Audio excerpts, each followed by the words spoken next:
ओम शांति। 15 जून 2026 आज की साकार मुरली रंगीन बड़े बड़े अक्षरों में पढ़ें, सुने और गहराई से मंथन करें।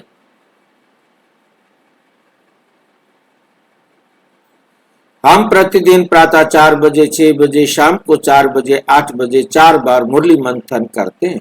आप सभी भी इस मुरली मंथन में साथी व सहयोगी बन सकते हैं, जिसके लिए इसी वीडियो के डिस्क्रिप्शन बॉक्स में गूगल मीट का लिंक दिया हुआ है।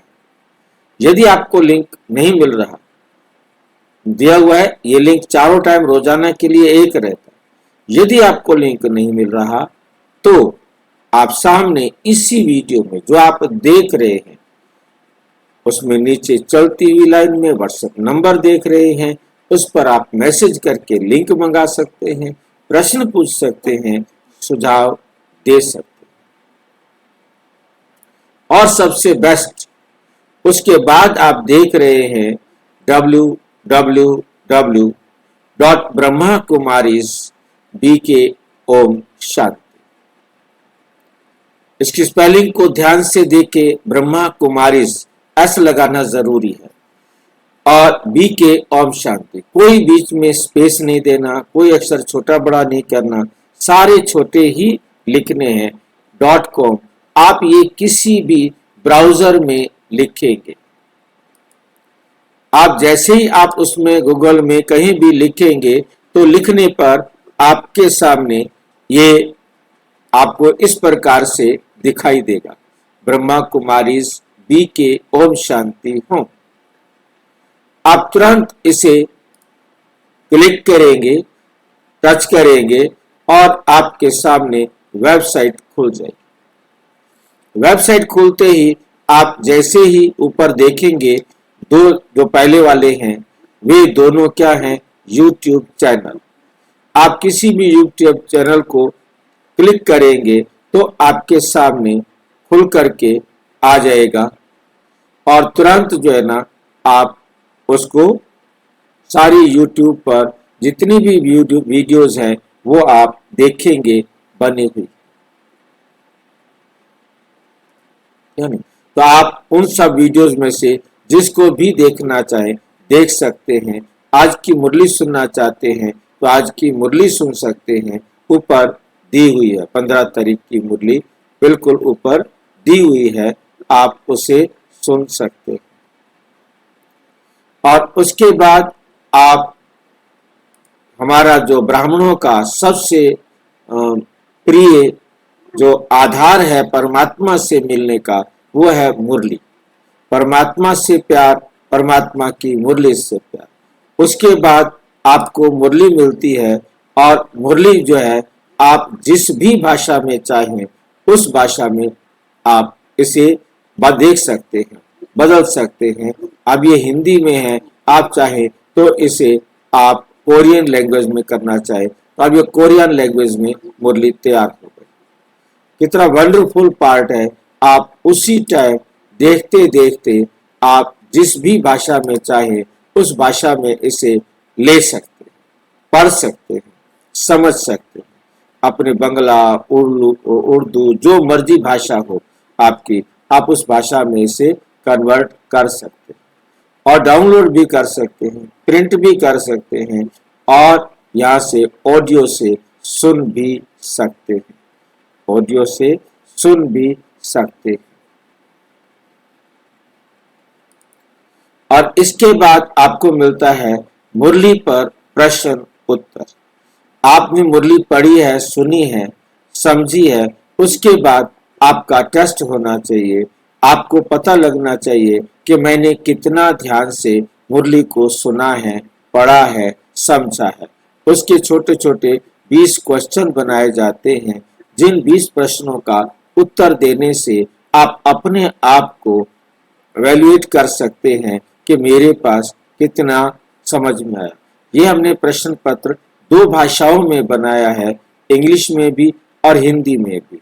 दो भाषाओं में बना है। आप इनको दोनों भाषाओं में से जिस भाषा में भी आप चाहें उत्तर दे सकते हैं।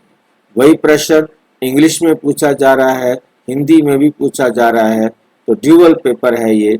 और आप अपना पेपर जब मर्जी ले सकते हैं और इस पेपर को सेवा के लिए आप किसी के पास भी भेज सकते हैं।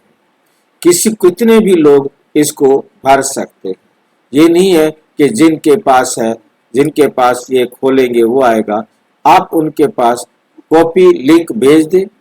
ये लिंक को जितनी बार क्लिक करेंगे, इसको राइट क्लिक करेंगे या हाथ से उंगली लगा के थोड़ी देर रुकेंगे तो ऐसे खुल के आ जाएगा। उसमें लिखा होगा कॉपी लिंक एड्रेस। आपने वहां कॉपी लिंक एड्रेस किया और जिसके पास भी आप ये भेजेंगे उसके पास ये खुल जाएगा। जैसे मैंने ये लिंक यहाँ आकर क्या कहते हैं पेस्ट कर दिया। ये मैंने यहाँ आकर कंट्रोल भी किया और कंट्रोल भी करते ही जैसे मैंने इसको किया मेरे सामने खुल के आ गया। बस ये लिंक आपने कहीं भी कॉपी पेस्ट करना है, जिसके पास भेजना है वो इसको क्लिक करेगा तो उसके सामने ये प्रश्न पत्र खुल जाएगा। चाहे से व्हाट्सएप करे, चाहे RTI करे, चाहे टेलीग्राम करे, चाहे फेसबुक में या कहीं भी कैसे भी आप ये लिंक उनके पास भेजेंगे तो उनके पास ये खुल जाएगा। ठीक है, तो इस प्रकार से आप इसका यूज कर सकते हैं और उनको इसका लाभ पहुंचा सकते हैं। और इसके बाद आप देखते हैं कि आपके पास खुल करके आ जाता है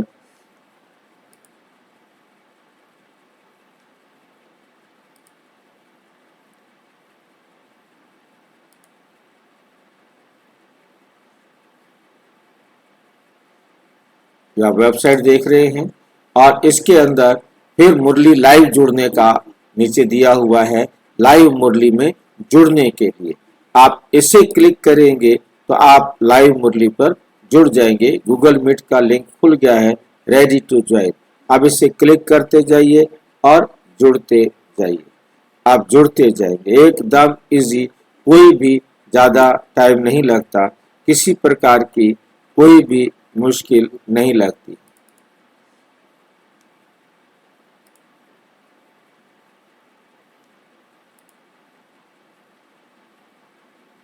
ओम शांति भाई जी। इसके बाद आप देखेंगे हमारे सामने दिया है मतलब प्रश्न उत्तर। आप किसी भी विषय को ले सकते हैं, उस विषय में आपको प्रश्न उत्तर दिए हुए हैं, आप उनको देख सकते हैं और उनमें से जो भी विषय आपको अच्छा लगता है, आप समझते हैं कि हमें ये सेवा के लिए भेजना चाहिए, शिवरात्रि से संबंधित है, होली से संबंधित, दशहरा, दिवाली और भी जितने त्योहार हैं उनके वीडियोस बनते जाएंगे, आप उनके पास भेज सकेंगे। और इसके साथ हमारे जितने भी व्हाट्सएप, टेलीग्राम, इंस्टाग्राम, जिससे भी आप जुड़ना चाहें आप उसको भी खोल सकते हैं। 3 फेसबुक ग्रुप बने हुए हैं, उन फेसबुक को भी आप देखना चाहें, वहाँ भी सेवा करना चाहें तो आप ये वहाँ पर भी भेज सकते हैं। और यहाँ पर जो सबसे बेस्ट बहुत अच्छा जो मुझे लगता है कि ये जो लिंक है सारे विश्व व भारत में ब्रह्मा कुमारी केंद्र और शाखा। बस इस लिंक पर क्लिक करो। आप किसी भी देश में खड़े हैं और चाहे भारत में खड़े हैं, गांव में खड़े हैं, शहर में खड़े हैं, इस लिंक की ये विशेषता है, इसको क्लिक करते ही ये वहीं की लोकेशन को लेगा और वहीं की लोकेशन के हिसाब से उसके घर के आसपास के सारे सेंटर्स दिखा देगा और बहुत इजीली वो अपने सेंटर से जुड़ सकता है। ये लिंक हर एक के पास उसके मोबाइल में होना चाहिए ताकि आप कभी भी जाएं, कहीं भी जाएं, आपको इधर उधर भटकने की जरूरत नहीं रहेगी। आप स्वयं भी सेंटर ढूंढ सकते हैं और दूसरों को भी बता सकते हो कि कहाँ कहाँ सेंटर्स हैं और वो अपने उस जगह पर पहुंचकर बाबा का जो मुरली का जो कार्य है, बाबा का जो कार्य है वो पूरा हो जाएगा। क्योंकि हमें बाबा के बच्चों को मुरली चाहिए, बाबा का घर चाहिए, जहां हम अपने आप को महसूस कर सके कि हम बाबा के नजदीक। अच्छा, ओम शांति। आज की साकार मुरली का सार। मीठा मीठा बाबा कहते मीठे बच्चे, तुम्हें ज्ञान का तीसरा नेत्र देने अभी तुम तीनों कालों और तीनों लोकों को जानते हो। तीनों कालों को जानते हो और तीनों लोकों को भी जानते हो। हमें बाबा ने क्या दिया है? ज्ञान का तीसरा नेत्र। अमर बाबा जो सारे संसार की मरने वाली, समझने वाली, अपने आप को मरने वाला समझने वाली आत्माओं को अमर बनाने आए, आकर के ज्ञान का तीसरा नेत्र देते। और जिस तीसरे नेत्र से तुम क्या बन जाते हो? तीनों कालों और तीनों लोकों को जानने वाले। आप में से कोई मुझे बताए कि आप में से कौन त्रिकालदर्शी है? जो त्रिकालदर्शी है वो ये भी बताएगा कि मैं त्रिकालदर्शी हूं और कैसे हूं।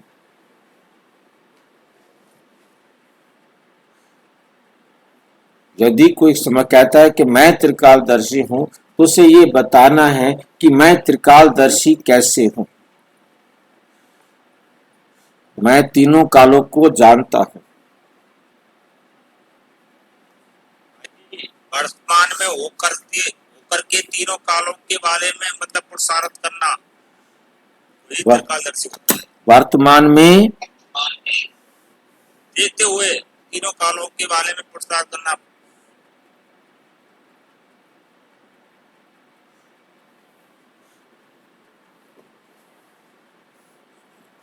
कोई नया किसी को समझ में आएगा कि आप क्या बता रहे हो? भाई जी, जो त्रिकालदर्शी है वो अपने प्रेजेंट को ध्यान देता है। थोड़ा सा क्लियर बोलो ताकि आवाज आपकी सब कुछ। जो त्रिकालदर्शी है वो अपने प्रेजेंट को ध्यान देगा, प्रेजेंट को ध्यान से करेगा। यही जो प्रेजेंट है वर्तमान में, वही काम बन जाएगा और उसी से हमारा फ्यूचर भी ठीक होगा। वो प्रेजेंट पर इतना अटेंशन देगा, प्रेजेंट को इतना बेस्ट बनाएगा, क्योंकि मेरा प्रेजेंट बेस्ट है तो प्रत्यक्ष होगा कि मेरा पास्ट भी बेस्ट था और फ्यूचर भी बेस्ट होगा। इसलिए उसका अटेंशन अपने प्रेजेंट पर होगा। प्रेजेंट को ही उसने बेस्ट बनाना। यदि वो प्रेजेंट को बेस्ट नहीं बना रहा तो वो त्रिकालदर्शी नहीं है। उसका फुल अटेंशन प्रेजेंट पर होगा और उसे बेस्ट से बेस्ट बनाने का होगा। बस मुझे प्रेजेंट को बेस्ट से बेस्ट बनाना है। मैंने प्रेजेंट को बेस्ट से बेस्ट बनाना है।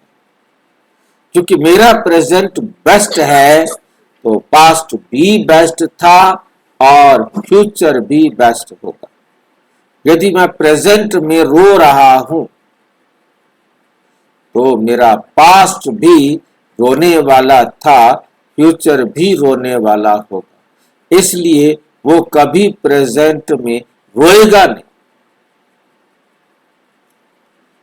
वो प्रेजेंट में रोएगा नहीं। यदि वो रो रहा है तो ये प्रमाण है कि वो क्या है? त्रिकालदर्शी नहीं है। यदि वो दुख की फीलिंग कर रहा है तो वो त्रिकालदर्शी नहीं है। जब भी दुख की फीलिंग आए तो सीधा सा ये क्वेश्चन अपने को ठोक दो। पूछ लो अपने आप से प्रश्न, क्या मैं त्रिकालदर्शी हूं? क्या मैं त्रिकालदर्शी हूं? यदि मैं त्रिकालदर्शी होता तो मैं गलती नहीं करता, मैं रोता नहीं, मैं दुखी नहीं होता। ठीक है कि नहीं? बहुत बहुत अच्छी तरह से इसे समझना है, बहुत अच्छी तरह इसे समझना है। तीनों कालों और तीनों लोकों को जानते, तीनों कालों और तीनों लोकों को जानते हो, तीनों कालों को भी जानते हो और तीनों लोकों को भी जानते हो।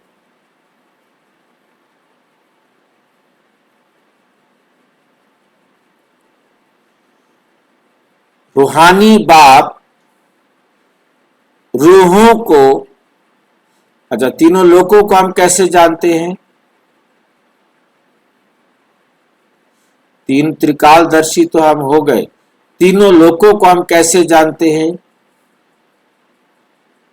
भाई जी मूल वतन, सूक्ष्म वतन और स्थूल वतन।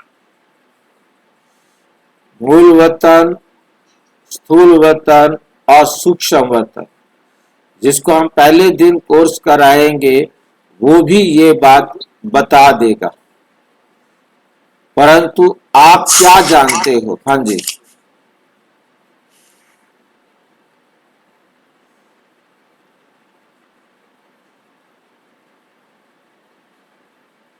और हमें बहुत अच्छी तरह से स्मृति में आए कि हम आत्माएं परम धाम में सिर्फ निराकारी अवस्था में रहती, वहां से इस पृथ्वी पर कर्म क्षेत्र पर पार्ट बजाने के लिए आती है। ये हमारा कर्म क्षेत्र है और वो हमारा शांति धाम केवल विश्राम का एक स्थान है, विश्राम आलय है। जैसे नाटक के स्टेज के पास एक विश्राम आलय होता है जहां एक्टर बैठकर विश्राम करते हैं। सूक्ष्म लोक कोई लोक नहीं है, ये केवल हम आत्माओं के संकल्प की दुनिया है। क्योंकि नया वाला पहले दिन वाला तो बताएगा, तीन लोग के नाम बता देगा, ये है, क्योंकि उनको ये बताया गया। पर तो हाँ जी, फिर से जोर से बोलो। किसी का माइक की बंद कर दीजिए। अच्छा,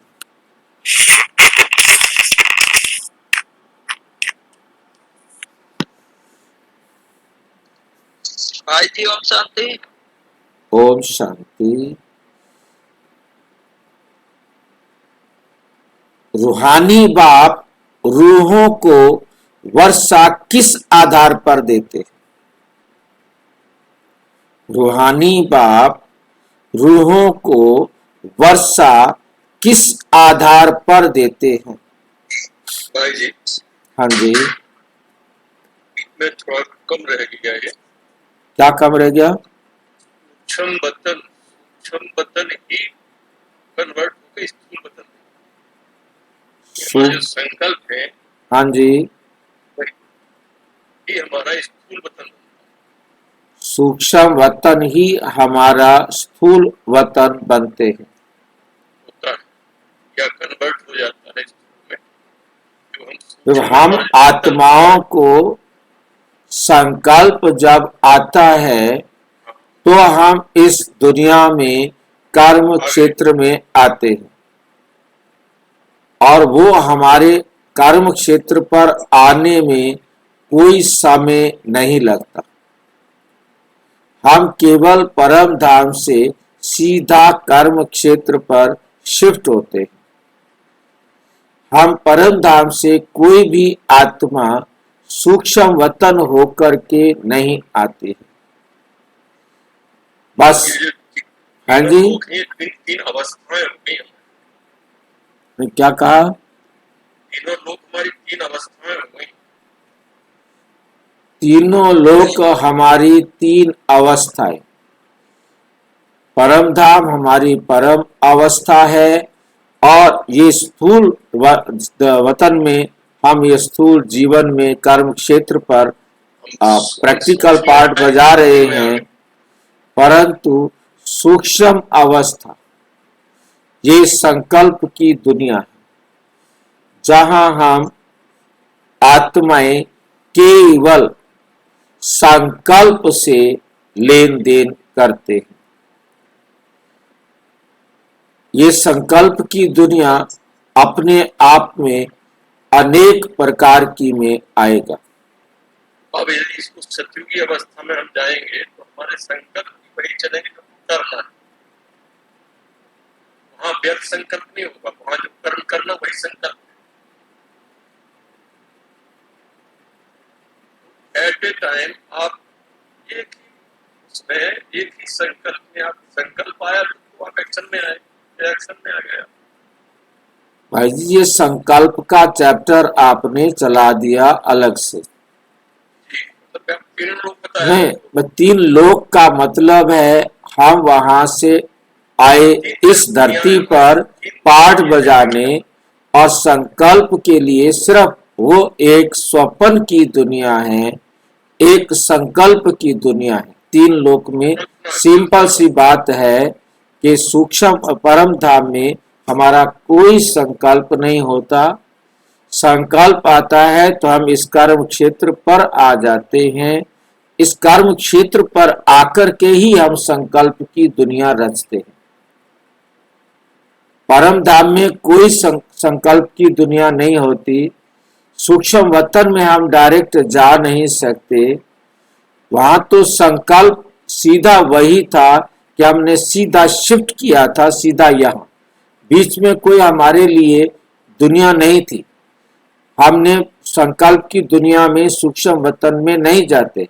ये लाइन हमें बहुत क्लियर समझनी है। परम धाम से तो सीधा ही इस संसार में आते हैं, क्योंकि हमारी शिफ्टिंग होती है। संकल्प हमें सीधा शिफ्ट करता है इस दुनिया में। अब संकल्प हम कितनी देर रहे, एक सेकंड भी नहीं रहे। अब यहां आकर के हम जो कुछ भी संकल्प करते हैं वो हमारी सिचुएशन अलग है कि हम व्यर्थ संकल्प मुक्त होकर के संस्कार बना के गए थे, इसलिए हमारे व्यर्थ संकल्प नहीं आते। परंतु संकल्प जो भी करते हैं वो हमारा प्रैक्टिकल में होता है। वहां हमें एंजॉय करने की जरूरत नहीं होती, हमें वेस्ट करने की जरूरत नहीं होती।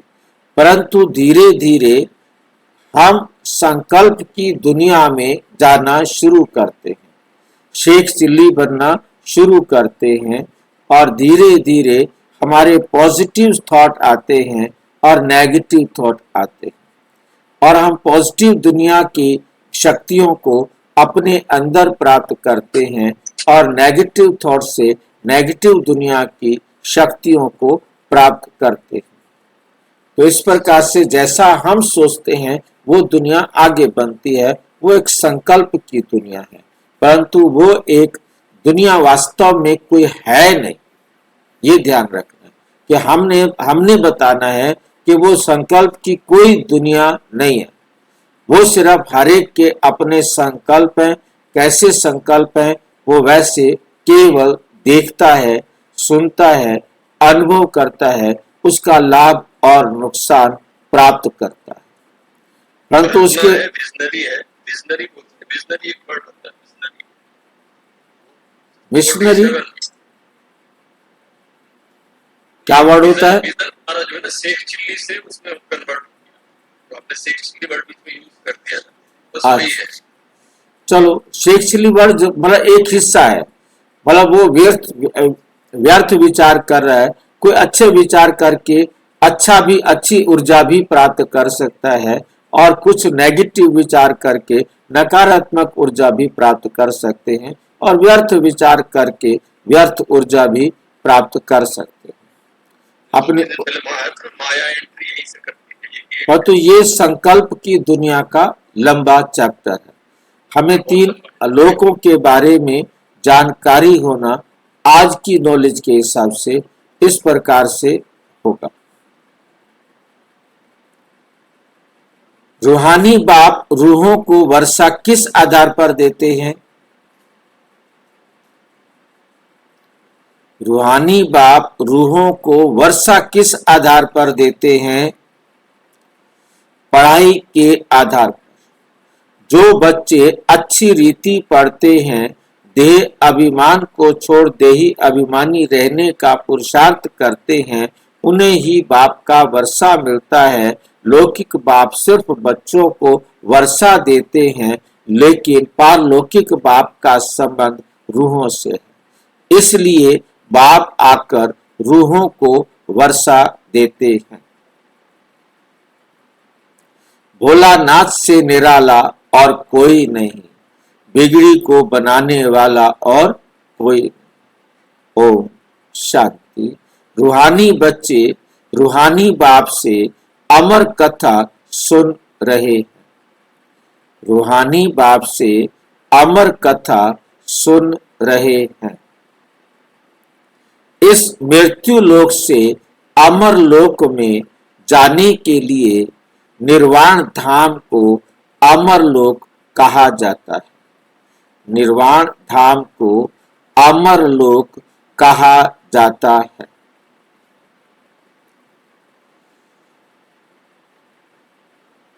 अमर लोक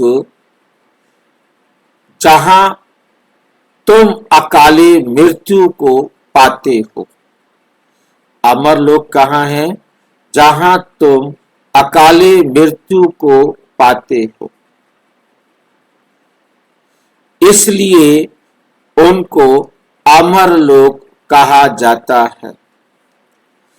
इसलिए उनको अमर लोक कहा जाता है।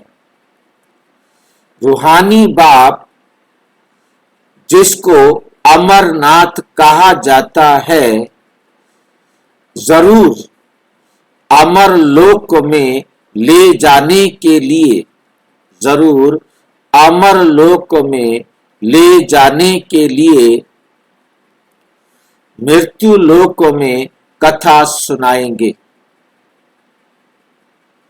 मृत्यु लोक में कथा सुनाएंगे।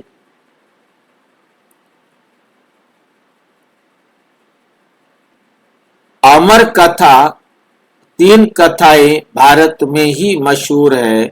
एक है अमर कथा जो श्रीमद् भागवत को कहा जाता है। बाकी अमर कथा के नाम से कोई दुनिया में कथा नहीं। और जो प्रचलित है शिव पुराण के अनुसार जो वर्णन किया गया है कि जो अमर कथा शंकर जी ने पार्वती को अमरनाथ में सुनाई थी। इतनी ठंडी बर्फ में कथा सुनाते समय सो गई और कबूतर के जोड़े ने सुना जो सुना नहीं सकता। बहुत लंबे समय तक यही चलता रहा, परंतु एक समझदार ब्राह्मण ने एक नई कहानी गढ़ दी। कहानी लिखने में तो सारे एक्सपर्ट हैं। सुखदेव बना दिया। जो सुखदेव था, सुखदेव जो व्यास का बेटा, उसको सुखदेव की जगह सुखदेव और सुखदेव की जगह पर उसे तोता बना दिया। वो तोता देवता था। उसने वो कथा सुन ली थी और उसकी मां ने अंडा दिया हुआ था। जिस समय शंकर जी ने अपने मंत्र से सारे संसार को बहरा कर दिया था कि कोई सुन ना सके, कोई भी प्राणी पशु सुन ना सके। कबूतर तो सुन ही नहीं सकते, सुन ही नहीं सके या बता नहीं सके, परंतु उन्होंने मंत्र के द्वारा, मतलब ये दूसरी कहानी घड़ी, उन्होंने मंत्र के द्वारा सारे संसार को बहरा कर दिया ताकि कोई ना सुन सके। अब जैसे ही मंत्र पूरा हुआ और उस समय वो अंडा फूट गया, और अंडा फूटते ही और उस नवजात जो तोते का बच्चा था उसने सारी कथा सुन ली। मतलब पता नहीं कहां से ऐसा गपोड़ा बना दिया, और वो आकर के फिर शुकदेव के रूप में जन्म लेता है। शंकर जी को पता लगा, उन्होंने उसको मारने की बहुत कोशिश की परंतु वो नहीं मार सके। शंकर जी को मारना था, क्यों नहीं मार सके? क्योंकि वो अमरत्व को प्राप्त कर चुका था। जब वो अमरत्व को प्राप्त कर चुका था तो वो तोते से जब वो मनुष्य बना तो क्या अमर था? तब वो अमर था तो तोते से कन्वर्ट हुआ, वो कैसे जन्म लिया उसने? अच्छा, उसके बाद उसने वो अमर कथा सुनाई, श्रीमद् भागवत सुनाया, और उसको महाराज परीक्षित को, और जिसको सुनाया वो भी मर गया, और उसके बाद शुकदेव खुद भी मर गया। आज जो सुना रहे हैं वो भी मर जाते हैं, और जिनको ये भागवत 7 दिन के लिए सुनाते हैं वो भी मर जाते हैं। अब उसको अमर कथा कैसे कहो? ऐसे हम भी तो मर जाते हैं अमर कथा सुन। हाँ जी, हम भी तो मर जाते हैं अमर कथा सुन के। हम भी मर जाते हैं, परंतु हमें स्मृति है कि हम नहीं मरेंगे। हम अमर है, हमारे काम करने में परिवर्तन नहीं आता, परंतु उनके कर्म क्षेत्र में उनमें तो परिवर्तन आया ना कि भाई हम तो मरेंगे, मुझे तो मरना ही है। ये जानकारी होते हुए भी आप किसी भी संत से, किसी भी महात्मा से पूछेंगे, भाई आप मरेंगे? बोले जी मरेंगे जी, मरना तो है, सबको मरना है। कोई नहीं कहता कि मैं अमर हूं। वह तो आपसे कोई पूछेगा तो आप कहेंगे मैं नहीं मरूंगा, मेरा शरीर मरेगा।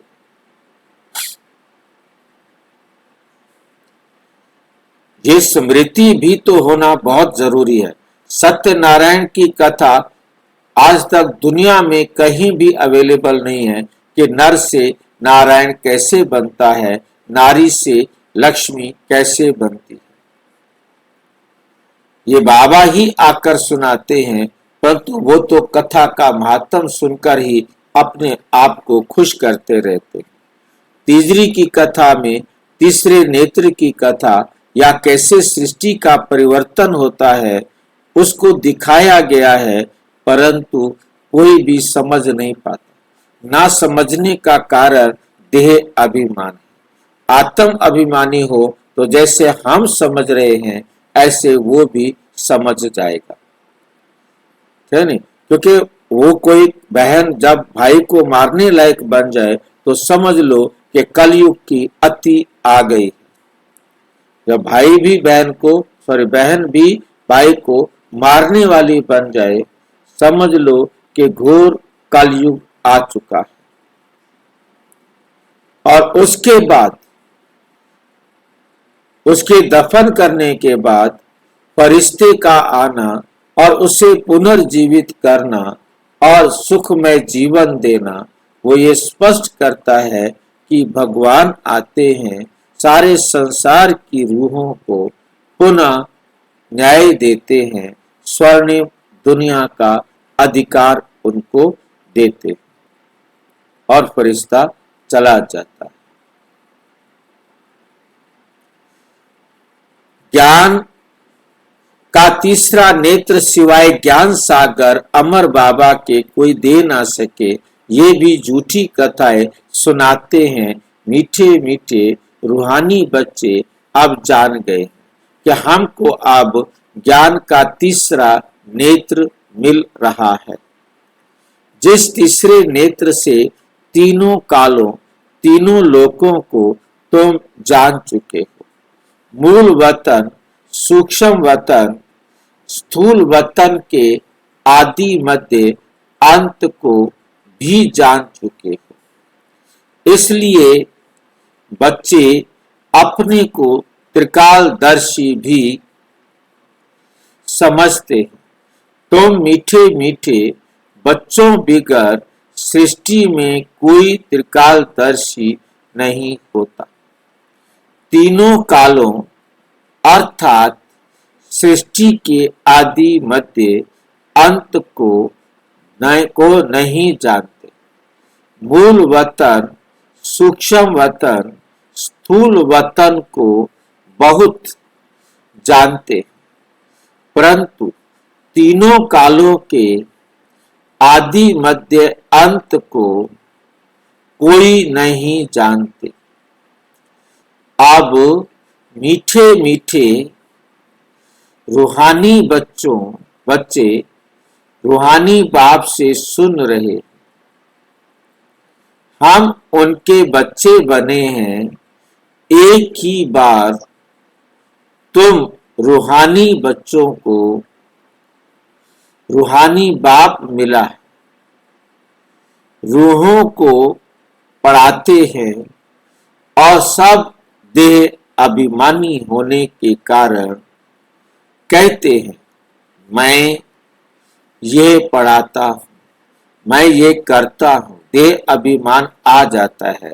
अब इस संगम पर रूहानी बाप आकर रूहानी बच्चों को कहते हैं तुम अच्छी रीति पढ़ो। बाप से हर एक बच्चा वर्षा लेने का हकदार है, क्योंकि सब रूहानी बच्चे होना। लौकिक संबंध में सिर्फ बच्चा वर्षे का हकदार बनता है।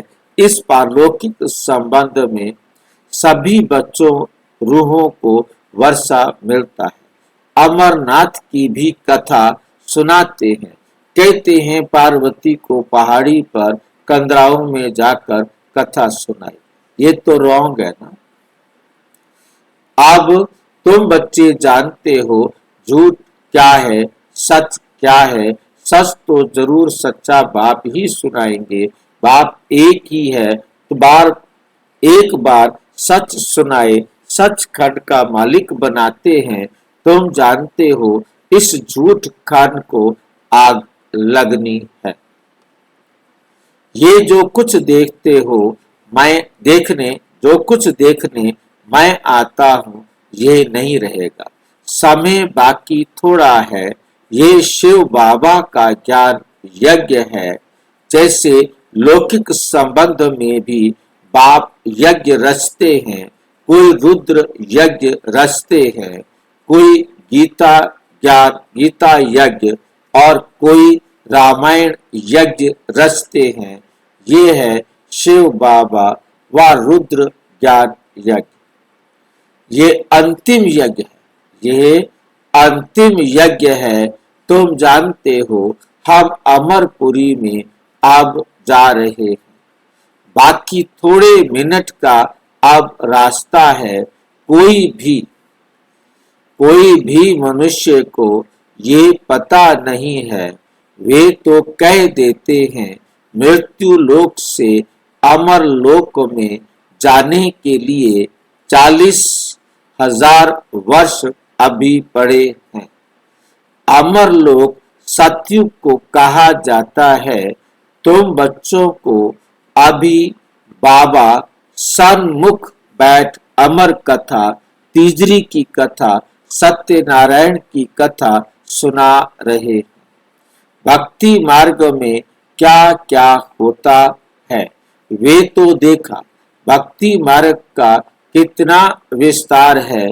जैसे झाड़ का बड़ा विस्तार होता है, वैसे ही भक्ति का भी बड़ा कर्मकांड का झाड़ है। यज्ञ व्रत नेम जप तप आदि कितना करते हैं। इस जन्म के भगत तो बहुत बैठे हैं। मनुष्यों की वृद्धि होती रहती है। तुम भक्ति मार्ग में आए हो, तब से दूसरा धर्म स्थापन हुए हैं। हर एक का अपना अपने धर्म से कनेक्शन है।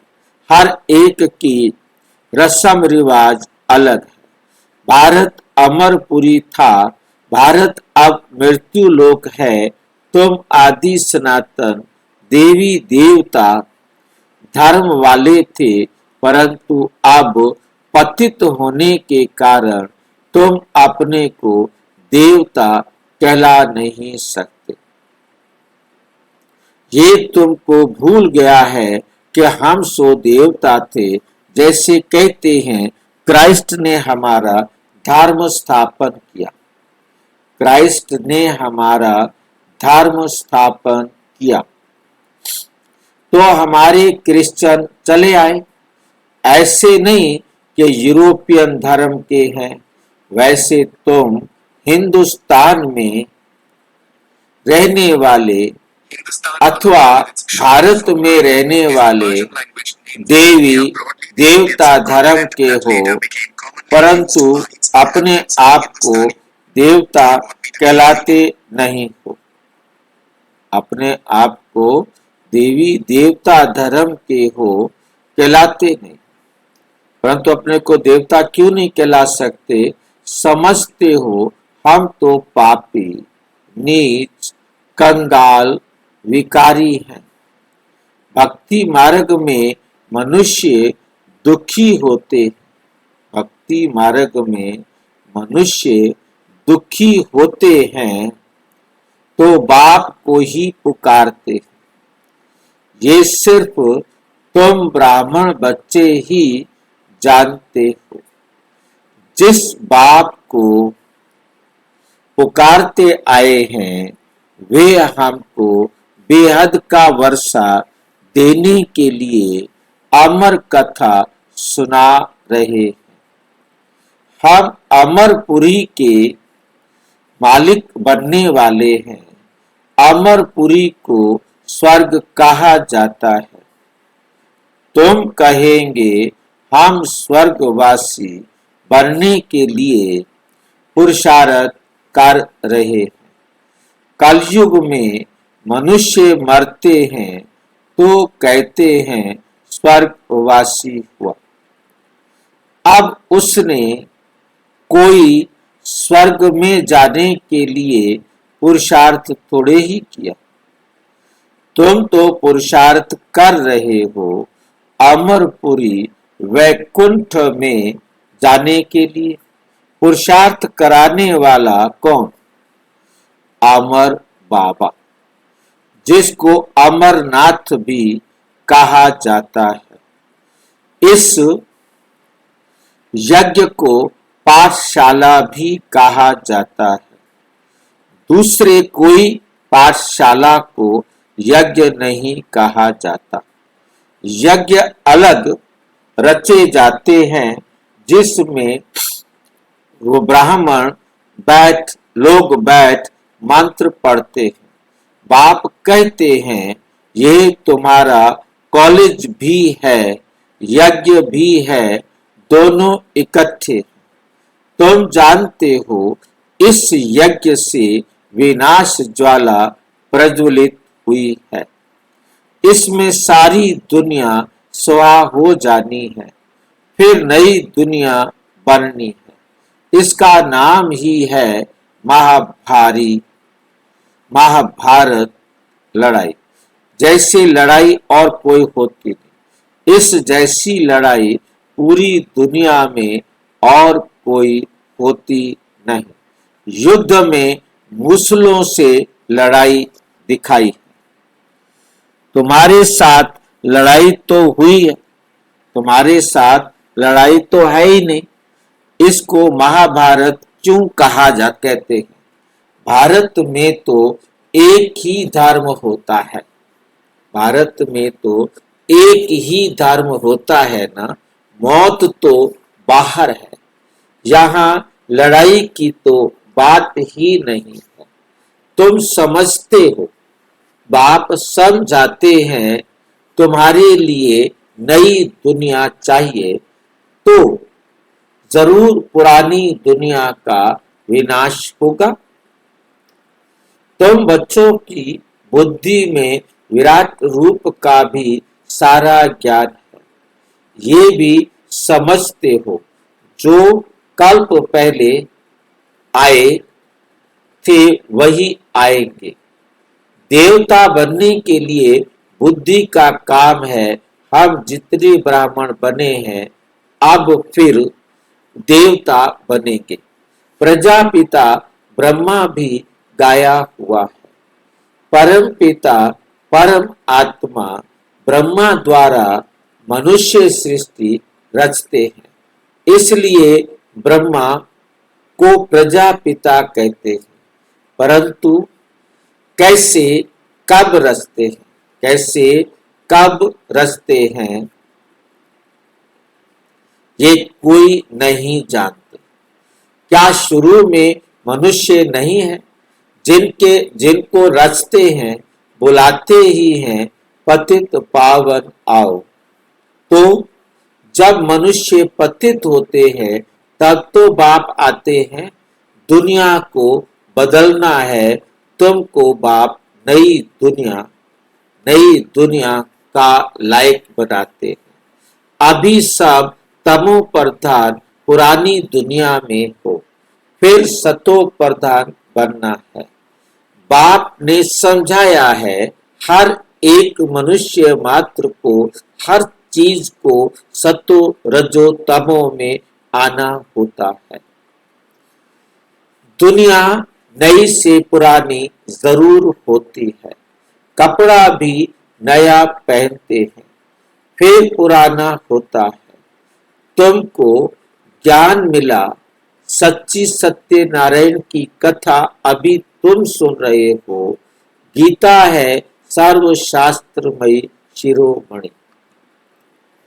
बाकी उनके बाल बच्चे, जैसे ब्रह्मा की वंशावली वैसे गीता है मुख्य। ऊंचते ऊंच माँ बाप बाकी हैं बच्चे। अभी माँ बाप से वर्षा मिल सकता है, बाकी कितने भी शास्त्र पढ़े कुछ भी करे वर्षा मिल ना सके। करके जो शास्त्र पढ़ते हैं उनकी बहुत कमाई होती है। वे तो हो गया अल्पकाल के लिए। यहाँ तुम बच्चे सुनते हो तो कितनी कमाई करते हो। 21 जन्म के लिए विचार करो। वे एक सुनाएंगे, सब उनको पैसे देंगे। यहाँ बाप तुम बच्चों को सुनाते हैं। तुम 21 जन्म के लिए कितने साहूकार बनते हो। वहां सुनाने वाले को सुनाने वाले की जेब भरती है।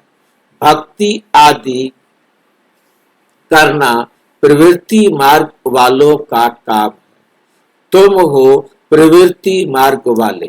तुम जानते हो स्वर्ग लोक में हम पूज्य थे, नहीं तो 84 जन्मों का हिसाब कहाँ से आए। ये है रूहानी ज्ञान जो सुप्रीम रूह ज्ञान सागर से मिलता है। पतित पावन बाप ही सबके सदगति दाता हैं। हम बच्चों को अमर कथा सुना रहे हैं। जन्म जन्मांतर झूठी कथा सुनते आए हो। अब सच्ची कथा सुनकर तुम 16 कला संपूर्ण बनते हो। चंद्रमा को 16 कला संपूर्ण कहा जाता है। सूर्य के लिए नहीं कहते। सूर्य के लिए नहीं कहते क्योंकि सूर्य तो हमेशा संपूर्ण ही रहता है।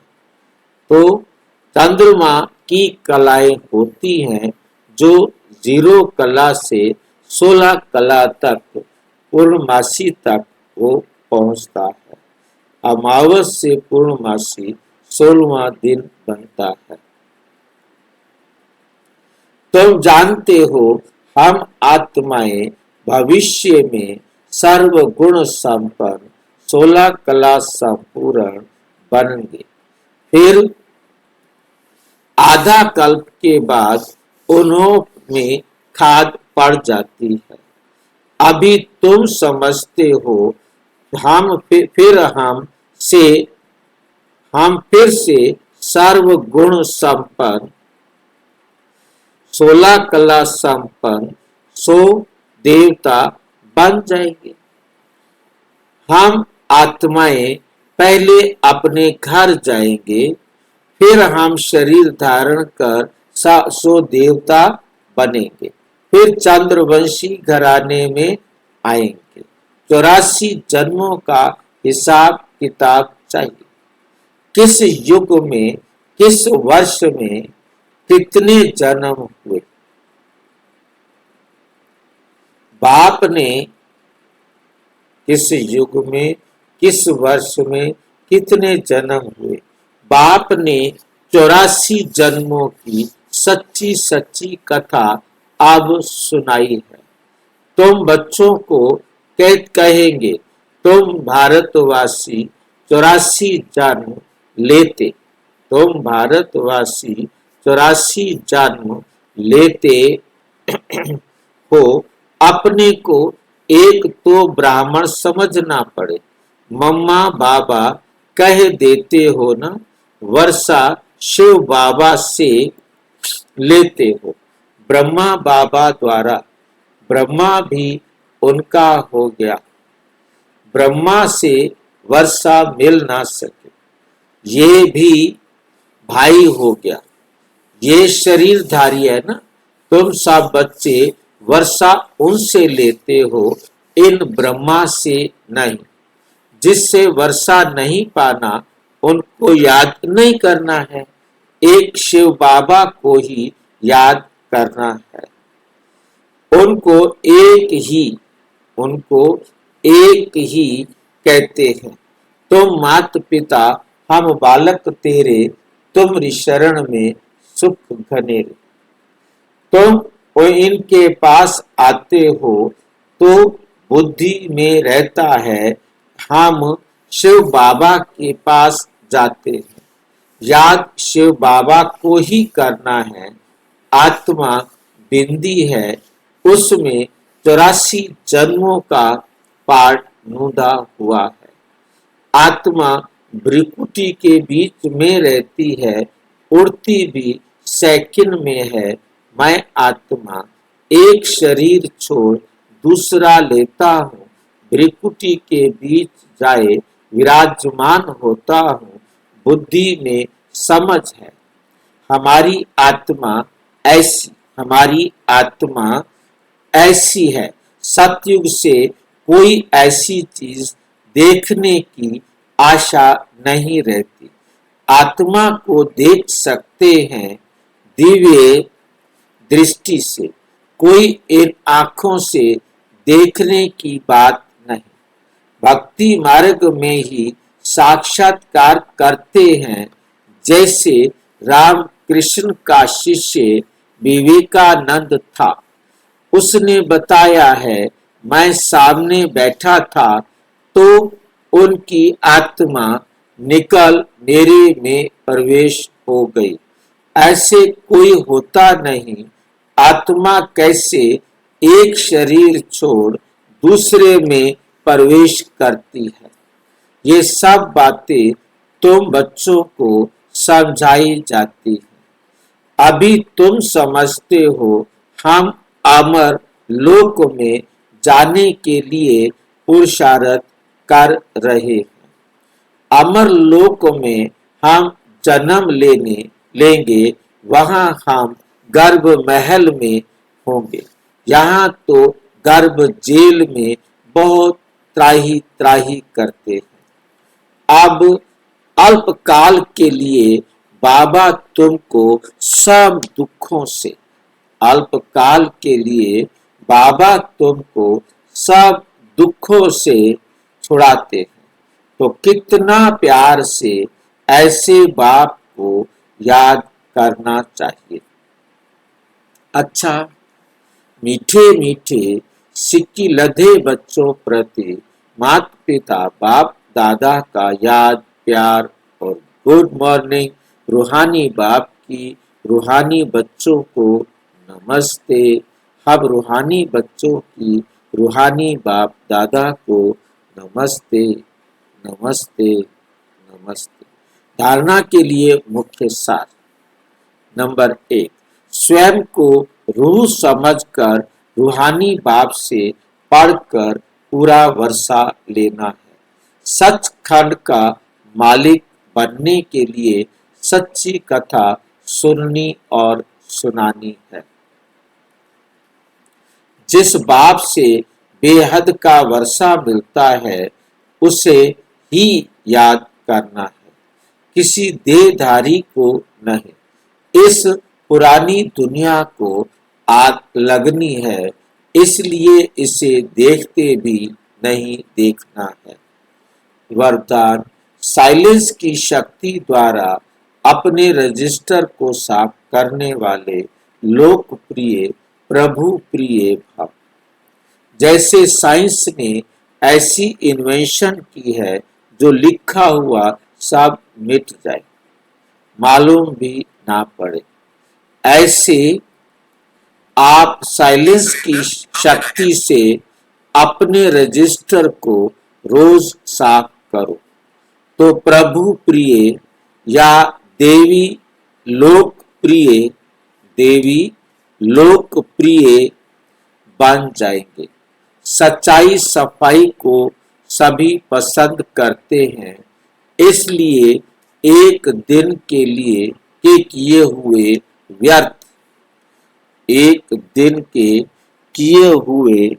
व्यर्थ संकल्प व व्यर्थ कर्म की दूसरे दिन लीक भी ना रहे। बीती को बीती कर फुल स्टॉप लगा दो। बीती को बीती कर फुल स्टॉप लगा दो तो रजिस्टर साफ रहेगा और साहिब राजी हो जाएगा। और साहिब जो है वो क्या होगा? राजी हो जाएगा। स्लोगन, व्यर्थ संकल्प करना व दूसरों के व्यर्थ संकल्प चलाने के निमित्त बनना, ये भी अपवित्रता है। ये भी अपवित्रता है।